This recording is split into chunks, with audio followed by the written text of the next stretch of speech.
मनमोहन के दागी अध्यादेश पर राहुल का आदेश पड़ा भारी। कैबिनेट की बैठक में अध्यादेश वापस लेने का फैसला। संसद से भी बिल होगा वापस। राज्यसभा को सरकार भेजेगी चिट्ठी।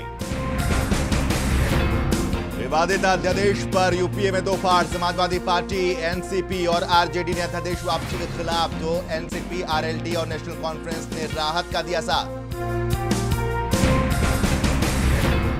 अध्यादेश पर सियासत जारी। बीजेपी ने कहा परिवार के प्रभाव में लिया गया फैसला, तो नीतीश की खिली बातें। कहा गलती सुधारने से नहीं घटेगा पीएम का कद।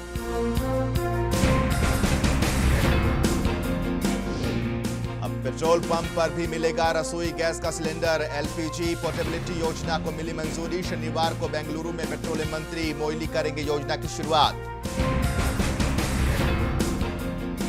रांची में सीबीआई कोर्ट कल करेगी लालू की सजा का ऐलान। रांची के जेल में कायदे कानून को ताक पर रखकर सुविधा पहुंचाने का आरोप।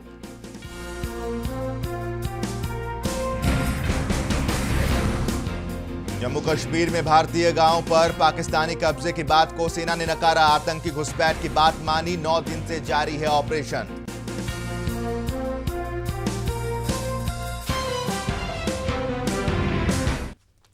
नमस्कार, फोकस इंडिया में आप सबका स्वागत है। मैं हूं आपके साथ साकिब सुमन जी।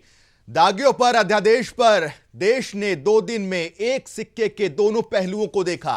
एक दिन पहले जो प्रधानमंत्री मनमोहन सिंह राहुल गांधी से बात करने, इस्तीफा ना देने का तेवर दिखा रहे थे, वही पीएम ठीक अगले दिन पार्टी से लेकर कैबिनेट तक में सिंह इज किंग के बजाय सिंह इज नथिंग हो गए। कैबिनेट ने आखिरकार अध्यादेश वापस लेने का फैसला किया और अपने प्रधान यानी मनमोहन सिंह के बजाय कांग्रेस के युवराज राहुल गांधी को प्रधान साबित कर दिखाया। आज हम इसी विषय पर चर्चा करेंगे। देखते हैं राहुल बने प्रधान।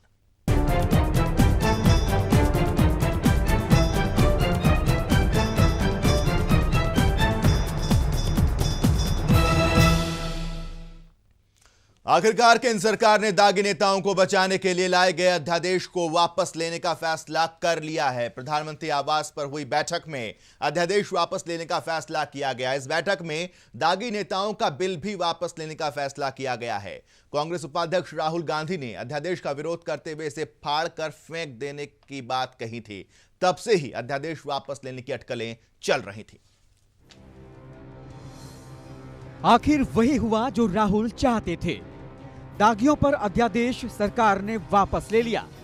बीते 4 दिनों से चल रही गहमा गहमी पर आज शाम 6:30 बजे तब विराम लगा, जब कैबिनेट ने अध्यादेश को वापस लेने का फैसला ले लिया।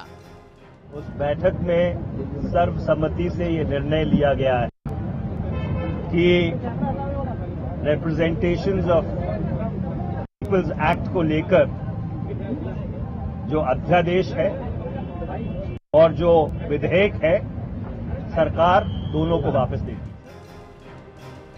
दरअसल इस अध्यादेश के मुद्दे पर युवराज के बगावती तेवर ने प्रधानमंत्री मनमोहन सिंह और उनकी सरकार को बैकफुट पर आने पर विवश कर दिया। प्रधानमंत्री अमेरिका से वापस आए तो आज पूरे दिन अध्यादेश वापस लेने की ही कवायद चलती रही। सुबह 7:25 मनमोहन सोनिया राजघाट पहुंचे। सुबह 9:45 राहुल प्रधानमंत्री से मिलने पहुंचे। सुबह 10:15 राहुल मनमोहन की मुलाकात खत्म। सुबह 10:45 कांग्रेस कोर ग्रुप की बैठक। चिदम्बरम एंटनी बैठक में मौजूद नहीं थे। दोपहर 12:35 प्रधानमंत्री राष्ट्रपति से मिलने पहुंचे। 1 घंटे चली मुलाकात। शाम 6 बजे मनमोहन कैबिनेट की बैठक। दिन भर चली कवायद का अंतिम परिणाम यह हुआ कि कैबिनेट ने अध्यादेश वापस ले लिया और यह साबित हो गया कि 7 रेस कोर्स रोड पर कोई भी बैठा हो चलेगा तो सिर्फ राहुल का हथौड़ा। किसी फैसले पर मुहर लगेगी तो वो होगा राहुल का फैसला। Bureau report, focus India. जी हां, तो साफ तौर पर माना जा सकता है कि राहुल बने प्रधान। और हमारे साथ इसी मसले पर चर्चा करने के लिए सतीश के सिंह जी हमारे न्यूज डायरेक्टर मौजूद हैं। सतीश जी, स्वागत है आपका। और उर्मिलेश जी भी हमारे साथ जुड़े हुए हैं, वरिष्ठ पत्रकार हैं। और अजय उपाध्याय जी हमारे साथ जुड़े हुए हैं, ये भी वरिष्ठ पत्रकार हैं। आप तीनों खास मेहमानों का बहुत बहुत स्वागत है। सतीश जी, शुरुआत आपसे करना चाहूंगा। ये मानते हैं आप भी कि प्रधान बन गए हैं, जो अप्रत्यक्ष तौर पर थे, अप्रत्यक्ष तौर पर है? नहीं, अब प्रत्यक्ष तौर पे उन्होंने अपना सिक्का जमा दिया है। अब ये साफ हो गया है कि उन्हीं की चलेगी और आज से चलना शुरू हो गया। क्योंकि एक ऐसे ही चलते फिरते कोई ऑर्गेनाइज प्रेस कॉन्फ्रेंस भी नहीं थी, उसमें उन्होंने बयान दिया और उसका हश्र ये हुआ कि इस अध्यादेश को वापस लेना पड़ा।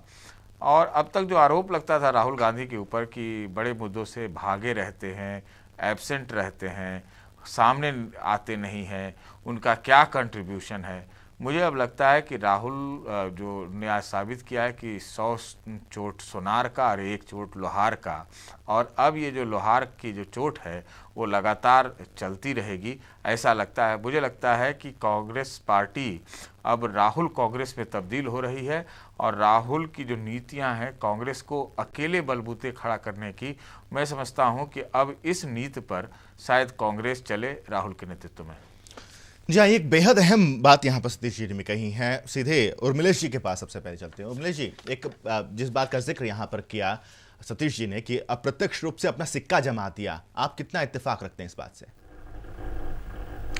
जी, क्या सवाल किया आपने? जिस तरह से सतीश जी ने कहा कि अप्रत्यक्ष रूप से अपना सिक्का जमा दिया है राहुल गांधी ने ये शॉट खेलकर।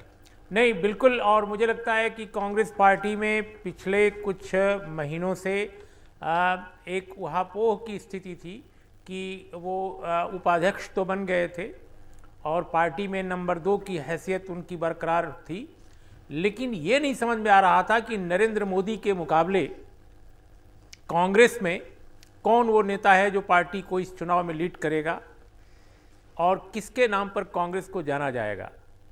क्योंकि कांग्रेस में नेता का बड़ा महत्व होता है हमेशा से। कांग्रेस कोई कैडर बेस्ड पार्टी नहीं है, आइडियोलॉजिकल अपने को कह सकती है, लेकिन आइडियोलॉजी बेस्ड भी बहुत पार्टी नहीं है, क्योंकि इसके विचार, इसकी घोषणाएं, इसके इश्यूज, बहुत सारी पार्टियों के पास भी उसी तरह के इश्यूज हैं। तो लेकिन नेता का बड़ा महत्व रहा है हमेशा से।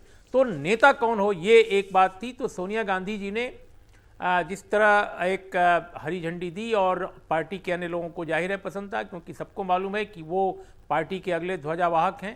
तो मुझे ऐसा लगता है कि मनमोहन सिंह की एक कमजोर जो स्थिति है, उनको वो उतने असर्टिव लीडर नहीं है, और इधर लगातार भारतीय जनता पार्टी की तरफ से नरेंद्र मोदी दहाड़ रहे थे। वो बार बार अटैक भी कर रहे थे कि साहब इस देश के पास जो सरकार अभी है उसके पास कोई ताकतवर नेता नहीं है। तो मुझे लगता है कि इसी उधेड़ बुन में कांग्रेस ने ये कोशिश की है कि एक ताकतवर नेता, एक ऐसे नेता को के रूप में उभारा जाए जो मोदी को जवाब भी दे सके कि नहीं साहब कांग्रेस के पास भी ताकतवर नेता है। ऐसे में अजय उपाध्याय जी, एक बात बताइए कि सरकार ने इस अध्यादेश को वापस तो ले लिया, कहा कि बिल भी वापस ले लेंगे, लेकिन इससे क्या सरकार अपनी साख बचा पाएगी? प्रधानमंत्री और राहुल गांधी सरकार और प्रधानमंत्री जो तमाम बातें उभर कर सामने आई, उससे बच पाएगी कांग्रेस? स्वयं पदार्पण किया और कहा कि नहीं हम हैं, अब हम कांग्रेस के ध्वजावाहक हैं।